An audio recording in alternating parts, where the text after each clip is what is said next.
What's up guys, Nadem here, coming to you guys with a tutorial about ZGameEditor, the visualization plugin in FL Studio, and this is open source, so let's talk about some of the details, what you need to know. Different effects in this plugin is what I've been using for Electro Saiyan's 2, my upcoming song Galleon, and you can combine all different types of effects, stack them, different layers. It's really powerful. So if you want to make let's say you have a song, you want artwork jumping to it, equalizer, bouncy effects. Maybe you want an image on there. Or maybe you're doing a podcast and you want a little waveform when the person is speaking. So you're going to have a lot more power if you're working with individual tracks than if you are with a complete, just a master or a mix down. So for demonstrating the purpose of this video, I have a kind of a mix down of my upcoming track, Galleon. And we have ZGameEditor on the master. So ZGameEditor, just throw it in. Let's open it up. Let's jump right into this. So ZGameEditor, the way it works is you need to just first start with a layer. What do we want to work with? So there's all different types of effects. I recommend just cycle through them, see what they are. But essentially you have an array of effects that can be calibrated or controlled with audio. You have post-processing effects for you guys who want to do like different effects like edge detect, blooming, different types of things you can do, and you can stack them. So let's show you. When you bring up ZGameEditor, there's a little preview window, okay? And that preview window, if we close it, it will just go inside of ZGameEditor. So we'll move this to the side.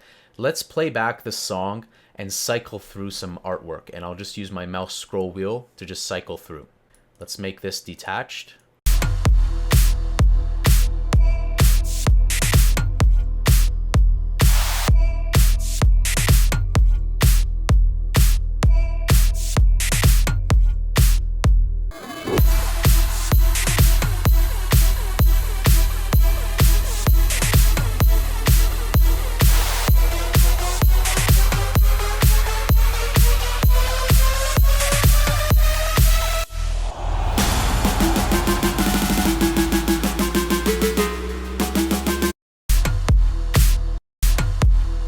So you can see some of these effects, like this one that I'm on right now, they do react and bounce to the audio, the waveform that's coming through. I recommend, I'm not sure exactly if latency is a big problem, like I recommend putting it for your visuals, even if you clip, like just put it before your, or disable like any limiter so that you're just doing like a zero latency kind of thing. But back to what I was talking about.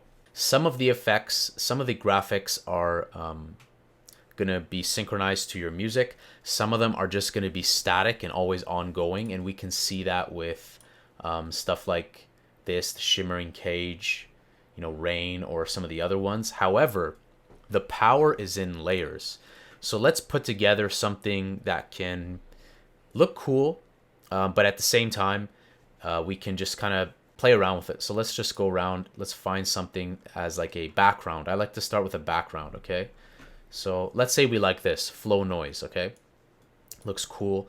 We can mess around with the saturation. We want maximum saturation, maybe a bit less. So let's just do, around here. Position, you can mess around with the position, and keep in mind, all of these meters, you can create automation clips. To synchronize it, you can create like a different effect during the breakdown and draw the automation. So we can also control the speed of this. I recommend when you render your video, and we'll talk about rendering, when you render your video, you want to render it as 30 FPS because YouTube is really iffy with 60 FPS. I've noticed when I tried to do Electro Saiyan's 2 in 60 FPS, it was weird. I had all these weird synchronization issues. If we take a look here, so we got something cool going on. It's not synchronized to our audio. Let's add another one. So you can keep adding layers with this little plus. So if you add something entirely different, it might not go on top. It might just override it. Like here, it's just on top. So these don't really complement each other well. Let's keep scrolling. We can see, ooh. So you can see that this feedback one is really cool. You can manipulate the effects and get a whole different array of stuff. You can see it's manipulating it. Let's try messing around with the saturation. Okay. So let's stay with that one. 70s kaleidoscope, whatever that is. Hue is not doing anything. Lightness, not really doing much. So sometimes these parameters don't do anything, or they might not react to the content that you have. But this is cool. I like this thus far. Now we can also look at adding another layer. So let's say we want to add like a post-processing, the AC effect. So you can add stuff like that. Do you want to make it fat characters? Do you want it thin? Do you want it inverted? So you can you see like automatically there right away we have cool results, and you can make really cool visuals. But I think the key thing for this, because I neglected this plugin for years, I was like, I don't want to learn it. But it's actually very simple. If you guys are fans of like Photoshop, if you like layering stuff, all it takes is some patience and you can get some cool effects. So let's move on. I'm not a big fan of this. Audio shake. You guys will really love this. So wherever you put audio shake in the layer, so if you want to rearrange a layer, all you have to do is just drag it and it will rearrange it like so. But of course, this 70s kaleidoscope needs a background layer, so we're going to leave it in the middle. Audio shake is really cool because you can give it a source. Is it going to be the master? Is it going to be the kick? So let me show you what I'm talking about.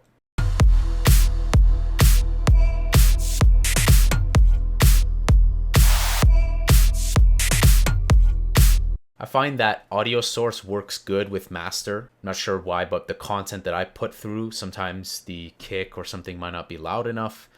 But one last thing that we're going to talk about also is going to be the Fruity Peak controller. Now, the Fruity Peak controller is a fantastic plugin. It's been around for a while. I used it for sidechain purposes in the past, but we can use the Fruity Peak controller to tell, let's say, this to maybe change the color of it as well. So we talked vaguely on creating automation clips. You know, you can create them for any of these knobs. You can edit them. Let's leave this, the shake. We'll leave it at just a slight amount.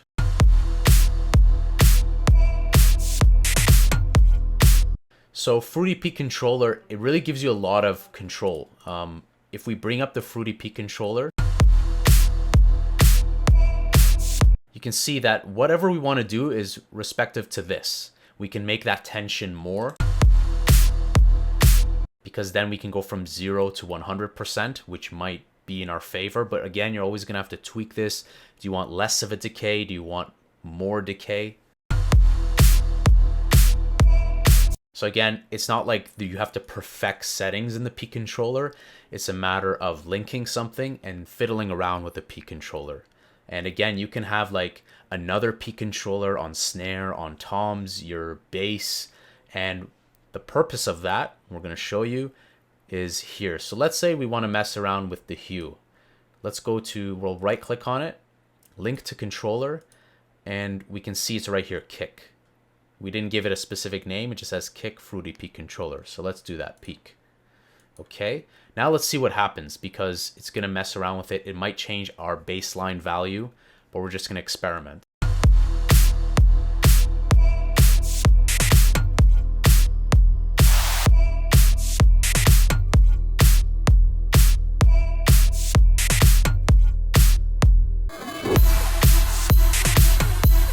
So we can see with regards to hue, we probably don't want it jumping from 0 to 100%. So I made adjustments to the tension and I brought down the volume such that it's just cranking it from like red to a little yellow, which again, every situation is going to be different. If you're doing maybe size, you know, maybe you can go like a big jump.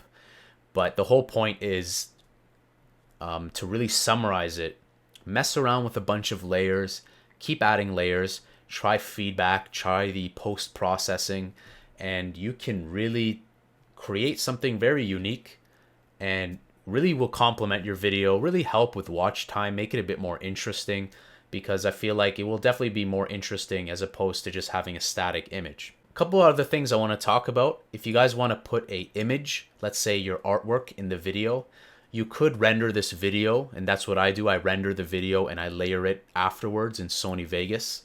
But let's say you don't want to do that. Let's say you just want to do it all in one shot. All you have to do is go to add content at the top, and you can see add pictures. You can add different things. You can say add pictures. Okay, and let's say, let's find my album artwork, Pirate Pluck. Okay, so I have this. Okay, so let's add this little artwork. Once you've done that, come back to the main window, and in your new layer here, go to image. Just hit I, we can see image. Okay, now which image are we going to use? What's the image source? Click on here, click that 1K. Now it's tiny, you can barely see it. So scroll down, and we want to increase the size. Boom. Okay, so now we have that artwork in front with the background, and we have a little bit of audio shake action going on. And of course, like I said, you can rearrange these layers. Click here and arrange it. So now it's in front of the image. So it's really going to be totally subjective to what is the story, what is the artwork you're trying to achieve, what kind of look are you going for? Are you looking for something gray like this, you know, something a bit more saturated? So it's all about the vibe. And you can keep trying new stuff, cycle through this. You can see here, totally changed it. Feed me here, spherical projection. So because you have manipulation like that, feedback and post-processing, I feel like the possibilities are endless. So a couple of other things I want to touch base on. When you do export a video, so I'll show you how to export a video. When you do want to export a video, say you like this, and you're like, you know what, it's great. When you do want to export it, go to the settings and hit export to video. Now let's just call this ZGame. Okay, I don't want to overwrite my existing one, so I'll give it a really troll name there. Now you're going to want to hit on preset. Preset is okay. You can open the advanced export settings, but just go to preset, hit something like 1080. The bitrate is fine because I end up rendering at 10 megabits per second, so you can leave that. I recommend leaving these, and don't even worry about the audio bitrate. And the reason why I say that is because I recommend taking your master and synchronizing it. Don't use the audio that's included in the video, because quality will suffer if you do that, in my opinion. The last thing I wanted to touch base on is, you see here how it says, please attach the info below when you share this video. You don't have to. It's a good idea to do it though. The reason why is because if ImageLine, if FL Studio, if they ever want to look for artwork or maybe like feature your video, they can look up tags, they can look up author credits, and it just helps you get a bit more exposure. So you can always hit this, copy to clipboard, maybe post it in a little notepad, and then include that in your video, which is what I've done for my new video for Galleon. So once you're happy with the file name, you're like, okay, 30 FPS, you can reduce it or increase it, but I recommend 30 FPS. I recommend just their normal preset there. Go ahead and click OK. And some important key things here, okay, especially for FL Studio 12 users.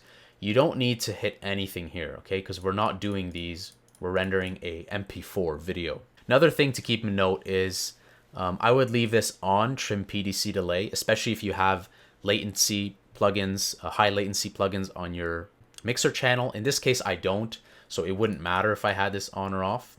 But the important thing is make sure that this is on, enable master effects, because ZGameEditor is literally a master effect. So if I've seen a lot of people on forums, myself included, I'm like, where's the video? Where's the video? And it's because we had this off. So make sure that is on, okay? And then when you hit start, don't be alarmed if it's taking a very long time. This is using your GPU. I believe it's with OpenGL. It will take some time, but give it a render. It might take a couple minutes or maybe more. And that's pretty much it. So what have we learned? What have we covered here?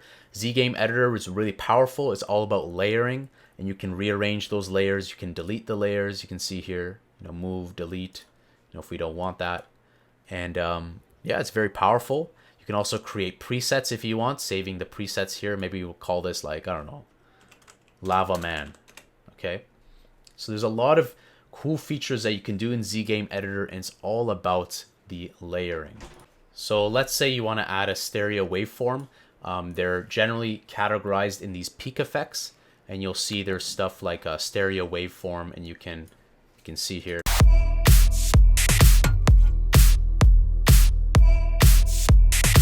really, guys, whole array of effects. Give it a shot, give it a try. Let me know what you guys thought, and I'll show you how I have my layer set up for my video for Galleon before we wrap it up. Alright, so here is the final, basically the artwork that I used for Galleon. And in my video, like I said, I put the artwork right on top. But we can see here I used flow noise, then I used this, then I used something like this, the stereo waveform. Okay, and then I also added this frame blur, which added this cool effect. It really emphasized it. And so guys, you can see, you guys can make really cool stuff. Again, drop your comments below. Let me know of any tips, suggestions you guys have. If you enjoyed this video, smash the like button, and I'll see you guys soon. Make sure to subscribe. Ali Nadem Galleon drops on the 22nd. And yeah, nonetheless, today that Dragon Ball Super episode is coming out. So like, and I'll see you guys later. Take it easy.